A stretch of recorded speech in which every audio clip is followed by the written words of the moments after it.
말씀 드리기 전에 먼저 잠깐 기도하겠습니다. 하나님 아버지, 이 시간 저희들이 주님의 말씀을 듣기 원합니다. 부족한 종을 세워주셨사오니 종의 연약한 모습은 감추어 주시고 하나님의 말씀만이 온전히 증거되게 하여 주옵소서. 감사드리고 우리 주 예수 그리스도의 이름으로 기도드립니다. 아멘. 주일 예배 시간에 기도에 대해서 하나씩 살펴보고 있습니다. 오늘은 마지막 시간으로 기도는 문제 해결의 열쇠다, 이러한 주제로 말씀을 드리려고 합니다. 여러분, 우리가 기도 왜 합니까? 기도를 하는 가장 본질적이고 근원적인 이유는 내가 어느 문제를 가지고 있는데 그 문제를 해결받기 위해서지요. 여러분, 문제 없는데 기도하는 사람 있습니까? 없어요. 왜냐하면 훈련을 하고 연습을 하고 그렇게 해도 사람이 육신의 소욕이 있기 때문에, 육체의 한계에 있기 때문에 가만 내버려 두면 자꾸 기도를 안 하는 방향으로 가지 기도하는 방향으로는 절대 가지 않습니다. 근데 이제 문제가 있어야지 그 문제 때문에라도 억지로 기도를 하게 되는 거지, 우리가 아주 편안하고 아무 문제도 없으면은요 절대 기도 안 합니다. 그거는 이제 경험해 보신 분들도 있으실 것이고 다른 사람들이 이제 그렇게 하는 이야기, 간증을 다 들어보셨을 거예요. 우리가 하나님께 기도드리는 분야는 모든 분야죠. 기도 안 하는 그 분야가 어디 있겠습니까? 모든 분야의 문제를 놓고 하나님께 우리가 기도할 수가 있습니다. 첫째로 기도는 가난의 문제를 해결합니다. 마태복음 6장 11절, 오늘 우리에게 일용할 양식을 주시옵고, 주기도문의 한 단락이지요. 예수님께서는 일용할 양식을 구하라 라고 말씀하셨습니다. 일용할 양식, 여러분 그거 없으면 당장 굶어야 되는 거죠. 일용할 양식이 없으면 당장 굶어야 돼요. 그래서 아주 본질적이고 중요한 그 문제를 하나님께 간구해라. 간구할 수 있다. 당연히 간구해야 된다. 예수님께서 이렇게 말씀하셨습니다. 이 주기도문의 단락이 있는 그 바로 밑에 단락에 보면 예수님께서 두 가지의 사물을 비유로 해서 기도하라라고 말씀하셔요. 들의 백합화를 보라, 공중을 나는 새를 보라. 제가 이 말씀을 참 묵상을 하면서 참 많이 은혜를 받습니다. 그러한 것들을 잘 모를 때, 배경 같은 거 잘 모를 때, 학생 시절에 아니 풀꽃 그냥 자라는 거 아니야? 새들은 그냥 쪼아 먹을 거 있으면 다 쪼아 먹지, 왜 그거 가지고 하나님께서 먹이시고 입히신다고 그러지, 이게 몰랐어요. 근데 이제 그게 이제 자연과학이라고 그러나요? 생물 뭐 이런 걸 이제 배우면서 알게 됐어요. 여러분, 풀이 그냥 자랍니까? 비가 안 내리면, 양분이 없으면 그냥 말라 죽어요. 그러니까 풀이 꽃을 피우고 자라내려면 하나님께서 비도 주시고 온도도 맞춰주시고 양분을 주셔야지 자라는 거예요. 새는 어떻습니까? 먹을 게 없으면은요 새도 굶어 죽어요. 새도 죽어요. 그걸 나중에 이제 알게 됐어요. 새는 그냥 다 쪼아 먹고 사는 줄 알았더니 그게 아니더라고요. 하나님께서 진짜 먹이신다. 그러면 하나님께서 꽃도 새도 다 먹이고 입히시면 하나님의 자녀된, 하나님의 백성된 우리는 어떻게 했느냐. 그 예수님의 그 말씀이 마음에 와닿더라고요. 여러분, 예수님께서, 하나님께서 우리를 굶겨 죽이시겠습니까? 아니라는 거예요. 새를 봐라, 꽃을 봐라, 이렇게 말씀하십니다. 사람들은 내 힘으로 무엇인가를 하기 원합니다. 하나님께 무엇을 부탁한 건 막 싫어해요. 하지만 성경이 계속해서 말씀하시는 거는 너의 힘을 의지하지 말고 하나님의 능력을 힘입어라, 하나님의 도우심을 구하라 라고 말씀하십니다. 성경 계속 그 이야기를 해요. 네 힘으로 뭐려고 하려고 하지 말고 하나님의 도우심을 구해라. 이제 나아가면 그렇지요. 내가 내 힘으로 구하는 것 같아도 하나님께서 구할 수 있는 힘을 주셨으니 그거를 인정해라. 여기까지 나아가는데 본질적으로는 그래요. 내 힘으로 바로 하는 게 아니라 도우심을 구하고 하라. 계속 그 이야기를 하시지요. 빌립보서 4장 19절, 나의 하나님이 그리스도 예수 안에서 영광 가운데 그 풍성한 대로 너의 모든 쓸 것을 채우시리라. 하나님이 어떤 분입니까? 우리의 공급자가 되시는 분입니다. 이 빌립보서의 말씀을 보시면 이 온 세상을 만드신 하나님께서 우리의 모든 쓸 것을 채워주시는 분이 되신다라고 고백하십니다. 하나님께서 우리가 드리는 그 기도에 응답하시는 이유가 이 하반절에 소개가 되는데, 예수 그리스도의 영광 가운데, 이러한 구절이에요. 여러분, 내가 하나님께 기도하면 하나님께서 그 기도 들어주셔야 되는 의무가 있습니까? 내가 하나님한테 빚을 지었습니까? 내가 빚 지었으니까 하나님 당연히 그 빚을 갚아야죠, 이렇게 요구할 수 있나요? 그런데 어떻게 우리가 하나님께 하나님 이거 해주세요, 저거 해주세요 라고 말할 수 있습니까? 기도할 수 있습니까? 바로 예수 그리스도의 영광을 위해서 하나님께서 우리의 기도에 응답하신다. 빌립보서의 말씀이 그런 이야기를 하고 있어요. 세상을 창조한 창조주 하나님께서는 자기 자녀가, 자기 백성이 당장 쓸 것이 없어서 하나님의 영광 가리는 일이 없도록 돌보아 주시겠다. 미리 약속을 해주셨습니다. 성경이 우리가 읽을 때, 성경을 읽을 때 하나님께서 우리를 보호해 주시고 하나님께서 우리를 도와주시는 그 근거로 하나님의 영광을 드는 경우가 굉장히 많아요. 내가 하나님한테 죄 지은 게 없다고 생각할 땐 이 말씀이 이해가 안 갔어요. 그런데 어느 순간 그걸 이제 깨달았죠. 여러분, 내가 부족하고 내가 자격이 없어도 하나님께서 왜 나의 기도를 들으시고 나의 보호자가 되어주십니까? 하나님의 영광을 위해서요. 다른 사람들이 우리를 다 하나님의 백성이라고 알고 있어요. 하나님의 백성이라고 해놓고 굶고 괴로움 당하고 그러다 죽고 망한다고 해보세요. 그럼 누가 하나님 믿어요? 하나님께서 그거 아시고 나의 영광을 위해서, 예수 그리스도의 영광을 위해서 너희를 지켜주겠다, 이렇게 약속하고 말씀하신다는 거예요. 우리는 그렇게 하나님께서 나를 구원하시고 돌보아 주시는 은혜를 체험하게 되면 감사해야 합니다. 여러분, 내가 내 힘으로 문제를 해결할 수 있는 게 도대체 뭐가 있습니까? 아무것도 없어요. 할 수 있다고 생각하지만 조금만 지나보면 바로 그걸 깨닫게 되지요. 은혜 받은 것에 대해 우리는 감사해야 합니다. 감사 안 하면은요, 그 은혜가 바로 끊겨요. 경험해 보셨죠? 요만한 거 내 힘으로 한 줄 알고 감사 안 하면 그 다음부터 은혜가 끊기는 거예요. 그래서 작은 일에도 자꾸 감사하고 감사해야죠. 사무엘상 2장 7절, 여호와는 가난하게도 하시고 부하게도 하시며 낮추기도 하시고 높이기도 하시는도다. 하나님께서는 이 세상의 주권자가 되십니다. 그래서 사람들의 부, 귀, 영, 화를 주관하셔요. 그래서 하나님께서 어떤 사람을 이렇게 높이시면 그 사람이 높아지는 거예요. 어느 사람을 낮추시면 그 사람이 낮아져요. 여러분, 정치 뉴스 보십니까? 정치 뉴스 중에 어느 그 분이 그런 표현을 썼어요. 별의 시대다. 별의 시기가 왔다. 뭐 이런 표현을 써가지고 막 이게 좀 시적인 표현이잖아요. 사람들이 막 몰려들고 그러는데 그게 그런 거예요. 여러분, 관심이 없는 평범한 그런 사람이 갑자기 국민들의 신망을 얻어서 별처럼 떠오른다는 거예요. 별의 시기가 있대요. 그게 뭐예요? 하나님께서 높이시면 높아지는 거예요. 또 누구라고 이야기하면 그분에게 덕이 안 되니까 얘기 안 되는데, 어느 분은요, 대통령 선거 3번 나왔어요. 여러분, 대통령 선거에 주류 정당에 3번이나 후보가 될 정도면 대단한 사람이지요. 그분도 별의 시기가 있었던 거예요. 그런데 결국은 못 됐어요. 이유가 뭡니까? 하나님이 안 주시니까 안 되는 거예요. 여러분, 하나님께서 높이시면은 높아지는 거고, 하나님께서 낮추시면 모든 사람들이 저 사람은 대통령이 될 거야 그래도 안 되는 거예요. 우리가 그것을 기억하고 알아야 됩니다. 여러분, 정치인들만 그렇습니까? 어느 분이라고 이제 저도 이제 전에서 들었기 때문에 누구라고 이야기는 못 하겠어요. 어느 이제 은퇴하신 대학 교수님, 의사 선생님이 그런 이야기를 하셨어요. 그분이 이제 모태신앙이고 믿음에 열심히 있는 분이어가지고 교회 일, 선교단체 일 열심히 하니까 성적이 제대로 안 나오죠. 그렇잖아요. 딴 친구들은, 여러분, 의대생들은 다 공부 열심히 하는 애들이에요. 전교 1등들만 모아놓은 게 의대잖아요. 그러니까 딴 친구들은 공부만 하는데 이 교수님은 그 시간에 이제 선교단체도 하고 교회 봉사도 하고 그러니까 공부를 그만큼 못하니까 당연히 성적이 안 나오죠. 인턴까지 마친 다음에 레지던트 이제 전공을 선택을 해야 되는데, 의대는 철저히 성적 순이죠. 1등이 어느 과를 정해가지고 그 과에 TO가 차면 그 과 가고 싶어도 못 가는 거예요.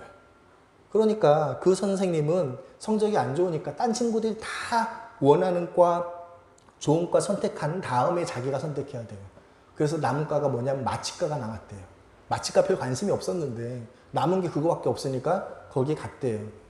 들어갈 때는요, 별로 인기 없는 과여가지고 그냥 들어가가지고 인턴, 레지던트, 수련위 과정 다 마치고 본교회 교수로 이제 임용이 됐는데, 그 다음에 갑자기 그 마취과가 굉장히 각광을 받고 중요한 그러한 과로 된 거예요. 중요한 과가 되면 급여가 올라가죠. 그래서 그분이 교수님으로 은퇴할 때까지 한 20년 동안 마취과가 각광을 받았대요. 그러다가 은퇴한 다음에 다시 시들해졌대요. 그래서 그분이 이제 간증을 이렇게 하는 거예요. 하나님께서 길을 열어주시면은 형통하게 되는 거다. 내가 봐라, 나를 봐라. 그러면서 그 이야기를 하시더라고요. 여러분 또 하나님께서 은혜를 주시면 내가 공부한 그 범위에서만 시험 문제 나오는 거, 그런 경험 많이 있죠. 저를 가르쳤던, 제 모교에서 저를 가르쳤던, 지금은 이제 목사님이 당연히 되셨겠지만 그땐 전도사님이 그러한 이야기를 했어요. 전임 전도사님이었는데 교회 일을 하는데 너무 바빠가지고 운전면허를 따야 되는데 그 시험 공부할 시간도 없고 연수할 시간도 없는 거예요. 그래서 어쩔 수 없이 양해를 구하고 시험 보는 날만 잠깐 빠져가지고 가는데 그 교회에서 면허 시험장 가는 그 짧은 길에 잠깐 들춰본 거에 문제가 다 나왔대요. 그래가지고 60점이 합격인데 정확하게 60점 나왔대요. 간증을 이제 하신 거예요. 제가 그래서 여러분들한테도 이야기를 하는 거죠. 여러분 하나님께서 은혜를 주시면 이런 일이 벌어지는 거예요. 남들은 열심히 공부를 해도 안 되지만 나는 조금만 공부해도 되고, 이게 하나님께서 그를 높여주시면 높아지고 낮추시면 낮추는 거예요. 제 모교에 지금은 돌아가셨지만 모교의 원로 목사님, 그분이 이제 교회를 세울 때, 모교회를 세울 때 있었던 일입니다. 어느 분이 건설업자인 분인데 그분이 이렇게 자기가 이제 건설업 그걸 하니까 그 골재라고 하죠. 자갈 같은 그 골재를 기증을 하신 거예요. 이거 성석교회 이거 하는 걸로 드리겠다고, 얼마에 팔리든지 그거 다 헌금을 하겠다고 이렇게 이야기를 했대요. 그러면서 목사님한테, 그땐 전도사님인데 모교회 목사님한테 축복 기도를 해달라고.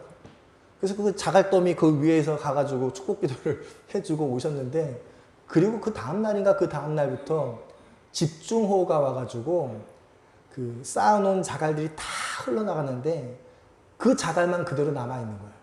자갈 무더기 아시죠? 이렇게 긁어가지고 이렇게 무더기 되는데 딴 자갈 무더기는 다 이렇게 집중호우에 다 쓸려나가는데 그 자갈 무더기만 안 쓸려나갔대요. 이상하지요? 더 높은 지대에 있는 것도 다 쓸려나가는데 왜 그것만 안 쓸려나가요? 그래서 만약에 보통 같으면 그게 10,000원 받을 걸 거의 뭐 5배를 받고 그걸 팔아가지고 그거를 헌금을 해서 그거를 미천으로 교회를 건축하는데 도움을 받다. 지금 돌아가신 원로 목사님 그 얘기를 하셨어요. 여러분 우리 주변에 그러한 간증 너무너무 많이 들을 수 있습니다. 왜요? 하나님께서 은혜를 주시고 보호해 주신다 하면 되는 거예요. 하나님께서 막으시면 딴 사람들이 다 저 사람 돼. 저 사람 이거 반드시 될 거야. 야, 네가 그 정도로 공부했으면 되지. 안 돼요. 우리가 하나님께 기도할 때 그 사실을 기억해야 합니다. 사무엘상 2장 8절, 가난한 자를 진토에서 일으키시며 빈궁한 자를 거름더미에서 올리사 귀족들과 함께 앉게 하시며 영광의 자리를 차지하게 하시는도다. 땅의 기둥들은 여호와의 것이라 여호와께서 세계를 그것들 위에 세우셨도다. 왜 하나님께서 높이시면 높아지고 낮추시면 낮아집니까? 하나님께서 이 세상을 만드신 창조주 하나님이시기 때문이죠. 하나님 마음대로, 이 세상이 하나님의 것이기 때문에 하나님 마음대로 운영하게 되는 거예요. 그래서 우리는 하나님께 내 삶의 문제를 아뢰고 그것을 하나님께서 해결해 줄 수 있는 분임을 분명히 기억하고 기도해야 합니다. 기도는 고통의 문제를 해결하게 합니다. 시편 107편 6절, 이에 그들이 근심 중에 여호와께 부르짖음에 그들이 고통에서 건지시고. 고통을 겪을 때 부르짖어야지요. 하나님께서는 고통 때문에 부르짖는 기도를 반드시 들어주신다라고 약속하십니다. 여러분 이 시편 107편 6절 말씀을 그냥 암송을 하세요. 왜 암송을 하냐면 여러분 기도할 때 하나님 너무 아파요, 고쳐주세요 이렇게 기도하지 마시고요. 이 말씀을 가지고 기도를 하세요. 하나님 시편 107편 6절에 분명히 우리가 고통 때문에 부르짖으면 고통에서 건진다고 약속하지 않았습니까? 이 약속의 말씀을 믿고 내가 기도합니다. 나의 이 고통의 문제를 해결해 주십시오. 이렇게 부르짖으세요. 하나님께서는 분명히 시편 107편 6절에 약속하셨기 때문에 그 고통을 그쳐주신다는 거예요.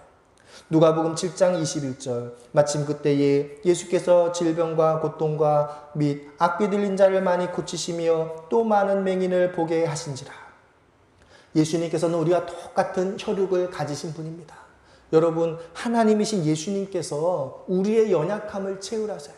그래서 우리가 기도할 때 성부 하나님과 성령 하나님은 모르셔도 성자 예수님은 우리가 얼마나 고통을 겪고 있는지, 그 고통이 나에게 얼마나 심한지를 아시고 치료하시고 긍휼을 베푸시는 분이 되신다라는 것입니다.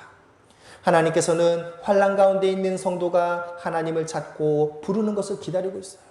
여러분, 제가 이 말씀을 묵상할 때 그게 떠올라요. 여러분, 아이가 이제 자라서 걸음마를 시작할 때 그 걸음마를 가르쳐 주면서 어떻게 합니까? 걸음마 시키면서 이 아이가 반드시 쓰러질 걸 부모가 알아요. 그러니까 어떻게 해요? 쓰러지면 바로 잡아주려고 만반의 준비를 하죠. 애가 엄마를 주로 좋아하니까 엄마는 앞에 있고 아빠는 뒤에 있고, 그래서 어디로 쓰러질지 모르니까 쓰러지면 바로 받으려고 만반의 준비를 하고 걸음마 걸으라고. 그 아이는 처음 하는 게 어색하고 내 다리로 기는 게 편한데 걸으라고 하니까 억지로 하다가 픽 쓰러지면 바로 받아주죠. 하나님께서는 우리를 도와주시려고 만반의 준비를 다 갖추고 기다리고 계세요. 부르짖어라, 바로 내가 도와주겠다. 부르짖어라, 도와주겠다. 그래서 부르짖으면 도와주시려고 다 갖추고 기다리고 계신 그 하나님을 떠올리시고 고통의 문제를 하나님께 부르짖으시길 바랍니다. 욥기 5장 7절 8절 사람은 고생을 위하여 났으니 불꽃이 위로 날아가는 것 같으니라. 나라면 하나님을 찾겠고 내 일을 하나님께 의탁하리라. 성경이 사람의 본질에 대해 참 다양하게 말합니다. 그 중에서 이 욥기 5장의 말씀은 사람의 본질을 뭐라고 말씀하셨습니까? 고생하는 게 본질이래요. 사실 사람은 고생을 위해 태어났습니다. 이 말은 뭐냐면 우리의 본질이 영혼과 육체로 되어 있기 때문이에요. 여러분, 사람의 본질은 육체도 사람이고 영혼도 사람이지요. 사람은 영혼과 육체 둘 다 가지고 있어요. 그런데 그 중에서 가장 본질은 육체가 아니라 영혼이에요. 그래서 우리는 영혼의 때에 영혼의 부유함을 위해 육신의 때를 고생을 하는 걸 당연하게 여겨야 된다는 거예요. 여러분, 불신자들이, 안 믿는 사람들이 육체의 소욕을 채우기 열심히 고생하죠. 무엇을 먹을까, 무엇을 마실까, 무엇을 입을까, 어떻게 하면 남들보다 높아질까 열심히 수고하는데 백년도 못 살고 죽어서 어떻게 돼요? 그 수고한 게 뭐가 남아요? 아무것도 남는 게 없어요. 그러나 우리의 영혼은 영원히 살게 됩니다. 우리는 영혼의 때를 지납니다.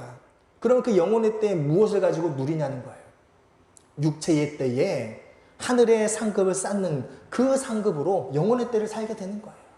그래서 하나님께서는 우리에게 주신 이 육체의 때에 영혼의 때를 바라보고 하늘의 상급을 쌓는 그 시기로 삼으라는 거예요. 그래서 육체의 때에는 고통하는 때예요.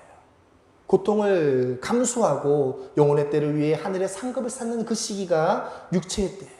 그러니까 욥기 5장이 사람은 고생을 위하여 났다, 그 이야기를 하시죠. 기도는 귀신 들린 것에서 해방을 받게 합니다.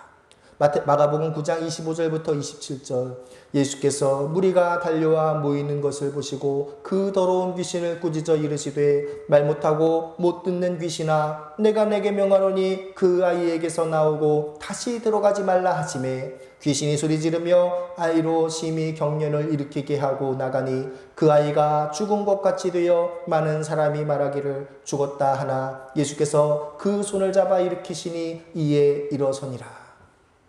우리의 삶의 영적 전쟁, 영적 현상, 그러한 것들이 사실 존재합니다. 이 모든 것 이기기 위해서는 기도 말고는 없지요. 기도 외에는 이런 일을 쫓아낼 수 없다, 예수님이 말씀해 주셨습니다. 이 영적 전쟁에 대해서는 다음 주일부터 좀 더 다루도록 하겠습니다. 기도는 때를 따라 돕는 은혜를 받게 합니다. 히브리서 4장 16절 그러므로 우리는 긍휼하심을 받고 때를 따라 돕는 은혜를 얻기 위하여 은혜의 보좌 앞에 담대히 나아갈 것이라. 여러분, 우리가 기도할 때 하나님께 주시는 은혜를 받는데 그 은혜를 히브리서 4장 16절에 뭐라고 표현하셨습니까? 때를 따라 돕는 은혜. 여러분, 때를 따라 돕는 은혜, 이거는 뭐냐면 요즘에는 이제 잘 안 쓰는 표현이라서 좀 낯선데 시적인데, 이게 원래는 뭐냐면 농사를 지을 때 필요한 비를 가리키는 표현이에요. 요즘에도 가물다가 비가 오면 비님 그러고 비를 은혜라고 그러지요. 하늘이 은혜를 주셨다, 비를 그렇게 얘기해요. 비가 은혜예요. 근데 그 은혜가 어때요? 때를 따라 주시는 은혜예요. 때를 따라 비가 내린대요. 여러분, 비가 안 오면 농사를 파종도 못하고 기경도 못합니다. 그런데 비가 많이 오면 어떻습니까? 작물이 다 쓸려 내려가요. 그래서 때를 따라 돕는 은혜라는 거는 내가 비가 필요할 때 필요한 만큼만 오는 거예요. 여러분, 여기는 논이에요. 그래서 비가 많이 필요해요. 그럼 여긴 비가 많이 와야 돼요. 여기는 밭이에요. 비가 많이 오면 안 돼요. 조금만 와야 돼요. 근데 여기에 논처럼 똑같이 비가 오면 어떻게 해요? 그 농사는 망하는 거예요. 그래서 하나님께서 때를 따라 돕는 은혜를 주신다는 건 뭐냐면 딱 필요한 상황에 딱 필요한 만큼 주는 거예요. 이 사람한테는 벼농사를 하고 있으니까 비를 많이 주시고, 저 사람은 고구마 농사를 하니까 비를 조금만 주시고, 적당하게 하나님께서 그 사람의 처지와 형편을 살피시고 알아서 적당하게 주시는 은혜. 그게 때를 따라 돕는 은혜예요. 우리가 기도할 때 하나님께서 바로 그 은혜를 주신다 약속하셨습니다. 기도는 죄사함을 받게 합니다.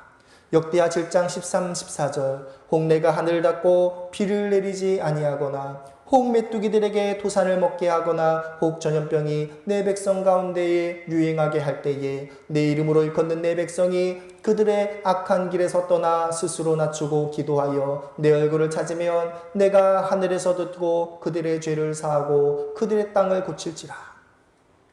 여러분, 사죄의 은총 누구나 누리시기 때문에 지금 여기 와 계실 텐데, 그런 분 보신 적 있습니까? 저는 딱 한 번 봤어요. 어느 분이 삶이 너무 힘들어요. 너무 힘들어가지고 이제는 뭔가 좀 믿고 싶대요. 그런데 미신, 무속은 좀 아닌 것 같고, 불교도 좀 너무 어렵고, 이렇게 가족들, 친척들도 교회를 다니니까 교회를 다니고 싶은데 아무리 얘기를 들어도 못 믿겠대요. 믿고 싶은데 못 믿겠대요.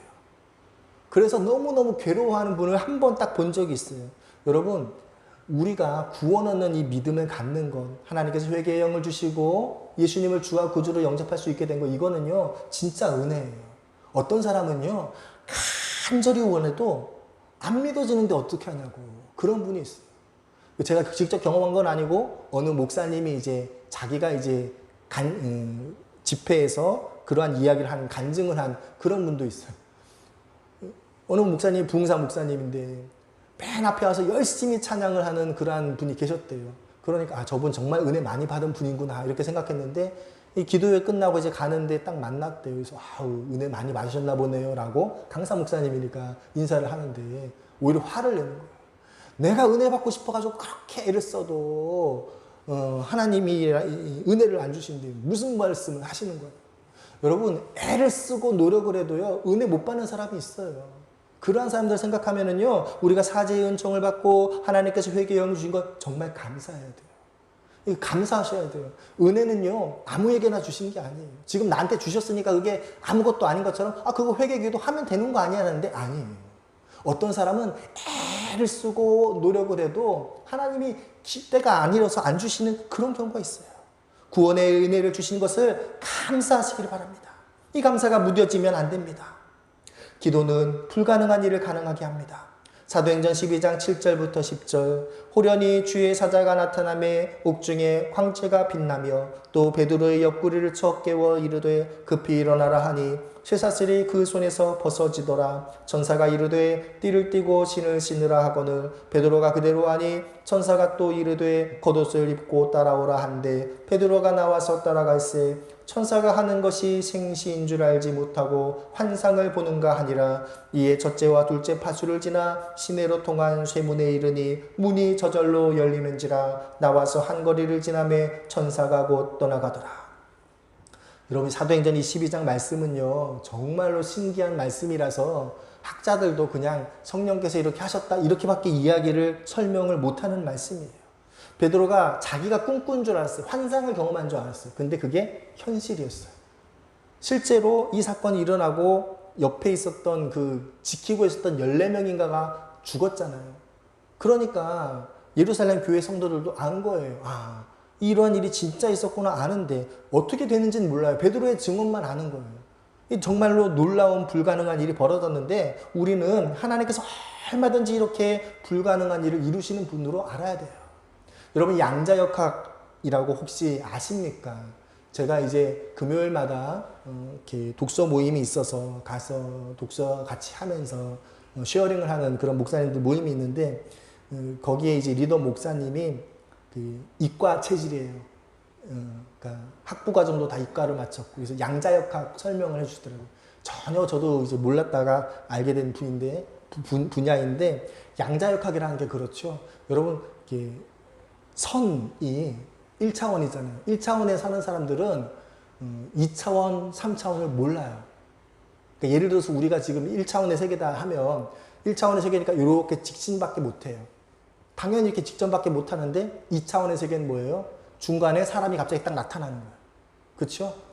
이렇게밖에 못 가고 있는데 갑자기 사람이 쫙 나타나다 딱 사라져요. 그걸 어떻게 이해해요? 이게 양자역학으로 보면 그런 거예요. 우리가 지금 사는 게 4차원의 세계인데 4차원 이상은 이제 우리가 그냥 상상만 하는 거지 어떤 차원인지 몰라요. 근데 그런 차원이 벌어지는 거예요. 시간과 공간을 초월해서 갑자기 천사가 딱 나타났다가 그를 빼냈다가 그 다음 가게 해요. 어떤 차원인지 몰라요. 그런데 위에 그 차원에서는 그 밑에 차원으로 얼마든지 침투해 들어올 수 있다. 양자역학이 설명하는 거예요. 그러니까 이때는 양자역학이라는 학문이 안 나타났으니까 그냥 이렇게만 이야기하고 신기한 일이다 라고 이야기했지만 나중에 이제 우리가 그걸 보고 이게 양자역학적으로 이렇게 설명할 수 있겠구나 짐작만 하는 거죠. 인터스텔라라는 영화 좀 관심 있게 보십시오. 그 목사님이 그 얘기를 하고 같이 공부하는 목사님들이 열심히 보시면서 야, 그전에는 이게 너무 어렵다 무슨 말인지 몰랐다고 그러는데 이게 기독교 영화네 그렇게 이야기를 하시더라고요. 야고보서 5장 17, 18절 엘리야는 우리와 성정이 같은 사람이로되 그가 비가 오지 않기를 간절히 기도한즉 3년 6개월 동안 땅에 비가 오지 아니하고 다시 기도하니 하늘이 비를 주고 땅이 열매를 맺었느니라. 엘리야가 기도할 때 3년 6개월 동안 비가 안 오고 기도하니까 다시 비가 왔습니다. 이게 엘리야가 어떤 경건한 능력이 있어서 이룬 일입니까? 아니지요. 아니라고 분명히 말씀하십니다. 엘리야는 우리와 성정이 같은 사람이래요. 우리 생각에는 엘리야같이 아주 위대한 하나님의 사람들만 하는 것처럼 생각하는데 아니라는 거예요. 우리랑 똑같은 사람이 기도했을 때 하나님이 이 일을 가능하게 하셨다.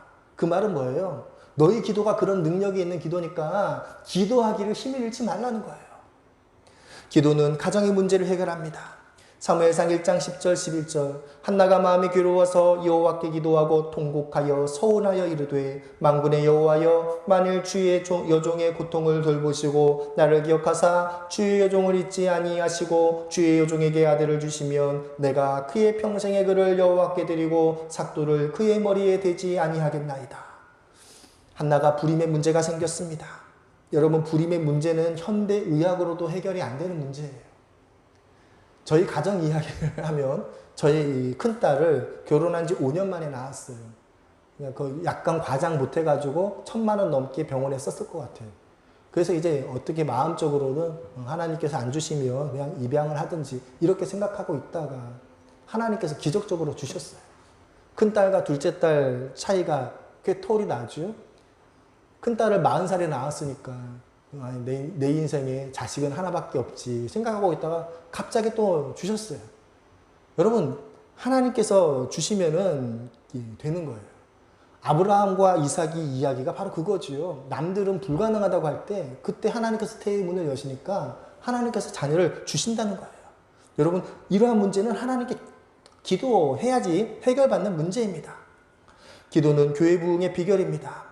사도행전 2장 40절 42절 또 여러 말로 확증하며 권하여 이르되 너희가 이 패역한 세대에서 구원을 받으라 하니 그 말을 받은 사람들은 세례를 받음에 이날의 신도의 수가 3,000이나 더하더라. 그들이 사도의 가르침을 받아 서로 교제하고 떡을 떼며 오로지 기도하기를 힘쓰니라.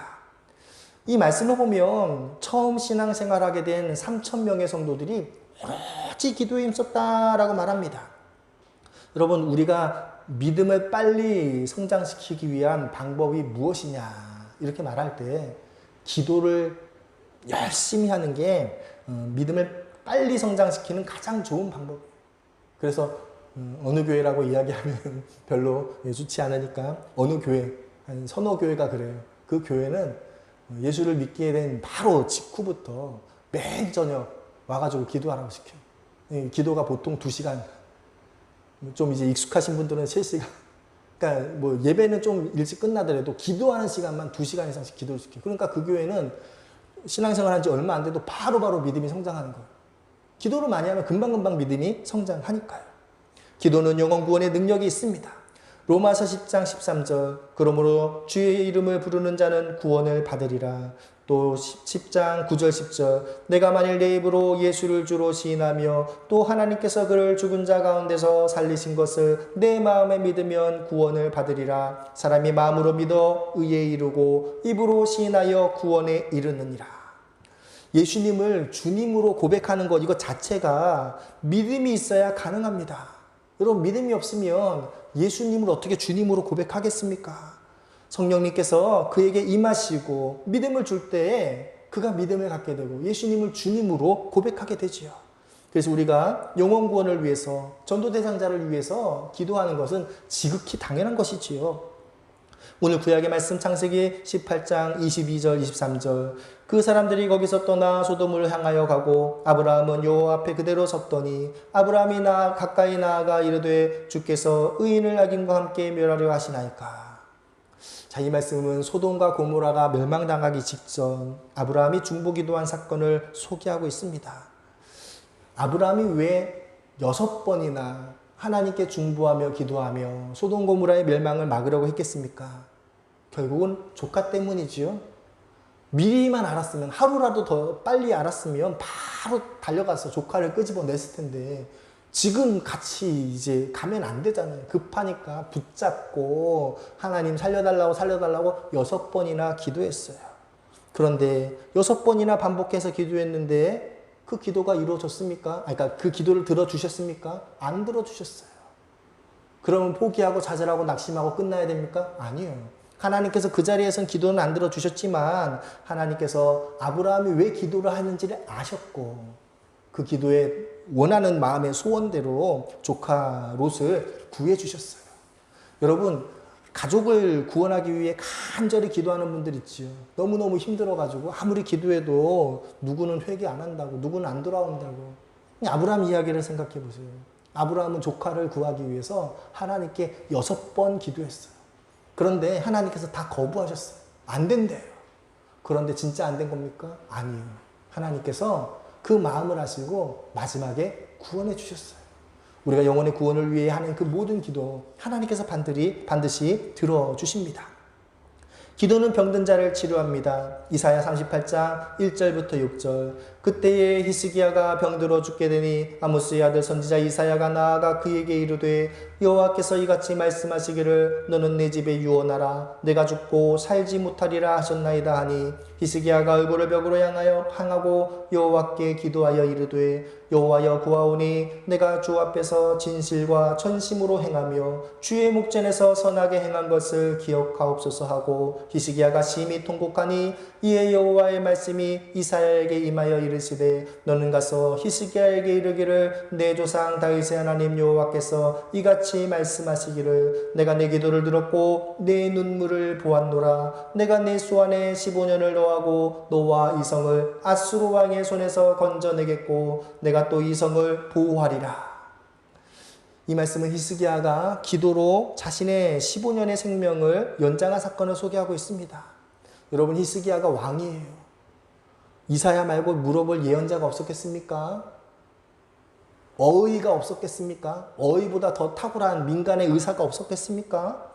근데 히스기야는 다른 예언자한테 물어보지도 않고 다른 의사한테 진찰 받으려고도 안 했어요. 이사야가 예언한 그 말씀을 듣는 순간 바로 하나님께 기도했습니다. 그리고 하나님께서 그 기도를 들으시고 그의 병을 낫게 해주셨죠. 여러분 우리가 질병의 문제, 고통의 문제에 몸이 아픈 그 문제를 하나님께 기도하면 하나님께서 좀 비교적 잘 들어주셔요. 이 말은 뭐 암을 고치고 백혈병을 고치고 이런 중환병을 말하는 게 아니고요. 우리 주변에서 좀 자주 발생하는 거예요. 자녀를 키워보신 분 아시겠지만 갑자기 한밤중에 애가 고열이 나죠. 그래서 병원 갔더니 뭐예요? 원인 불명. 그런데 금방 나아요. 그러니까 어르신들은 애들은 원래 그래. 그러면서 크는 거야 라고 말하는데 부모는 깜짝 놀라고 기도하고 그러죠. 여러분 그게 운이 좋아서 그렇게 되는 게 아니죠. 그 어르신들 얘기처럼 운이 좋아서 애들은 그렇게 한번 앓고 넘어가는 겁니까? 아니요. 그렇게 하다 진짜 죽는 애들도 있어요. 그 뭐예요? 하나님께서 기도를 들으시고 열을 떨어뜨려 주신 거예요. 또 뭐 무슨 넘어지거나 타박상이 있거나 삐거나 그래가지고 지금 당장 처치할 수 없어. 하나님 빨리 이거 좀 낫게 해주세요. 그럼 통증이 갑자기 사그라들어요. 이게 너무 작은 간증이고 너무 흔한 간증에서 간증 취급도 못 받는데 그건 뭡니까? 내가 고통의 문제, 질병의 문제를 하나님께 기도했더니 하나님께서 들어주신 거예요. 남들은 그 운이 좋아서, 재수가 좋아서라고 말하지만 그게 아니에요. 하나님께서 내 기도를 들어주신 거예요. 그래서 우리가 이 질병의 문제, 고통의 문제가 생겼을 때 하나님께 반드시 기도하셔야 돼요. 하나님께서 가장 잘 들어주시는 것들 중 하나가 바로 이 문제입니다. 기도는 죽은 자를 살립니다. 열왕기상 17장 19절부터 22절. 엘리야가 그에게 그의 아들을 달라 하여 그를 그 여인의 품에서 받아 안고 자기가 거처하는 다락에 올라가서 자기 침상에 누이고 여호와께 부르짖어 이르되 내 하나님 여호와여 주께서 또 내가 우구하는 집 과부에게 재앙을 내리사 그 아들이 죽게 하셨나이까 하고 그 아이 위에 몸을 3번 펴서 엎드리고 여호와께 부르짖어 이르되 내 하나님 여호와여 원하건대 이 아이의 혼으로 그의 몸에 들어오게 하옵소서 하니 여호와께서 엘리야의 소리를 들으심으로 그 아이의 혼이 몸으로 돌아오고 살아난지라. 성경을 읽어보면 죽은 자가 살아난 사건들이 몇 곳 나오지요. 여러분, 예수님만 죽은 자를 살린 게 아닙니다. 엘리야도 살렸고 바울도 살렸고 베드로도 살렸지요. 죽은 자가 살아나는 것, 이건 예수님만 하시는 일이 아니라는 거예요. 다니엘 기도에 보시면 거의 한 2년에 한 번 정도 그런 분이 꼭 있어요. 내가 꼭 죽을 병이었는데 의사들이 다 포기했는데 기도로 살아났다. 그 간증들 종종 듣습니다. 이런 죽을 위기에서 사는 것, 이거는 성경이 기록될 시기에만 있는 것이 아니에요. 우리의 기도를 하나님께서 들으시고 죽을 수밖에 없는 사람을 살리신다. 그러니까 기도를 포기하지 말고 끝까지 기도해라. 그 이야기를 하시는 거지요. 기도는 민족을 구원합니다. 에스더 4장 15, 16절. 에스더가 모르드게에게 회답하여 이르되 당신은 가서 수산에 있는 유다인을 다 모으고 나를 위하여 금식하되 밤낮 3일을 먹지도 말고 마시지도 마소서. 나도 나의 시녀와 더불어 이렇게 금식한 후에 규례를 어기고 왕에게로 나아가리니 죽으면 죽으리이다. 나라와 민족을 위해 기도해 보셨습니까? 여러분, 내가 나라와 민족을 위해 기도할 때 목사님이 기도하라고 하니까 기도 수첩에 그런 기도하라고 하니까 기도하면서 과연 이 기도 하나님 들으실까? 이게 얼마나 도움이 될까? 이렇게 생각하는 분들 계십니까? 아니에요. 그 기도 때문에 우리나라가 지금까지 잘 살게 된 거예요. 여러분, 전 세계가 인정하죠. 이 코리아라는 나라가, 사우스 코리아라는 이 나라가 정말 신기한 거예요. 정말 신기한 거예요. 남들이 보기에는 그때 정말 탁월한 선택을 한 거예요. 만약에 탁월한 선택을 한 번만 할 수는 있죠. 근데 어떻게 몇십 년간 계속 탁월한 선택을 해 나갈 수 있어요. 그거는요, 정말 곳곳에서 나라와 민족을 위해 기도하는 그 성도들의 기도 때문에 하나님께서 보호하시고 보장하시고 인도해 주신 거예요. 그게 아니면 오늘의 대한민국을 이해할 수가 없어요. 한국전쟁이 끝났을 때 그 당시 전 세계 나라가 183개국이었는데 그때 당시에 그 GDP로 우리나라가 182위였어요. 우리나라보다 더 못한 나라가 딱 한 나라였어요. 그렇게 제일 못 사는 나라에서 지금은요 거의 10번째 안에 드는 나라가 됐어요. 이게 어떻게 가능합니까? 불가능한 일이에요. 인류 역사를 봐도 그런 나라가 없어요. 어떻게 가능합니까? 이유는 그거밖에 없어요. 다른 사람은 다른 이야기를 하죠. 재수가 좋아서 탁월한 리더자가 나와서. 그거는요 한두 번은 그럴 수 있죠. 근데 어떻게 70년 동안 그럴 수 있어요? 하나님께서는 우리가 나라를 위해 민족을 위해 기도하는 기도 반드시 들으시고 선한 길로 인도하십니다. 기도는 연약한 믿음을 온전하게 합니다. 누가복음 22장 32절. 그러나 내가 너를 위하여 내 믿음이 떨어지지 않기를 기도하였노니 너는 돌이킨 후에 내 형제를 굳게 하라. 예수님께서 베드로의 믿음이 떨어지지 않기 위해 기도하였습니다. 여러분, 우리가 자녀를 위해 자녀의 믿음이 떨어지지 않기 위해 기도할 수 있지요. 베드로가 믿음 떨어지지 않기 위해 예수님께서 기도하셨어요.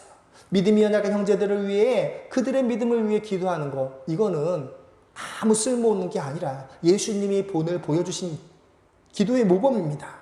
데살로니가전서 3장 10절. 주야로 심히 간구함은 너희 얼굴을 보고 너희 믿음이 부족한 것을 보충하게 하려 함이라. 기도할 때 믿음이 자라납니다. 내 믿음이 연약할 때 내가 기도함으로 믿음이 자랄 수 있어요. 믿음이 연약한 형제를 위해 중보하며 기도할 때 그의 믿음이 자라도록 보충할 수가 있습니다. 우리는 믿음이 약할 때 기도로서 믿음을 성장시킬 수 있다. 이 사실을 기억하고 기도에 힘을 내야 합니다. 성경은 이와 같은 모든 문제를 해결하기 위해 우리가 기도해야 한다라고 말씀하십니다. 우리의 삶에 닥친 모든 문제를 하나님께 기도함으로 문제를 해결하는 하나님 나라의 백성들 되시기를 축복합니다.